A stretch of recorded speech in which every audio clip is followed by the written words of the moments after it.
Comecei na empresa como estagiário, depois entrei no programa de trainee, fui engenheiro pleno, fui chefe de manutenção mecânica, fui gerente de manutenção na unidade Severínia, fui gerente de manutenção na unidade Cruz Alta e hoje sou gerente industrial da unidade Cruz Alta.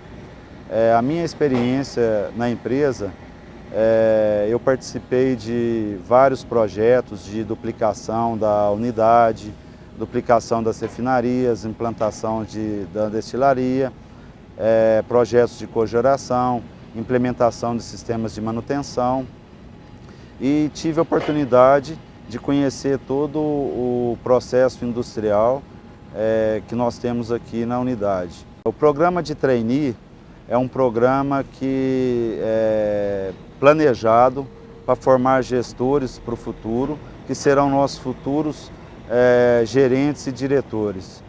O programa me trouxe muito conhecimento, aperfeiçoamento em algumas áreas, como gestão de pessoas, na parte administrativa e outras mais.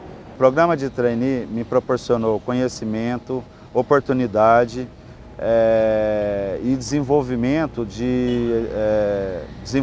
na parte de gestão de pessoas em outras áreas. Eu recomendo.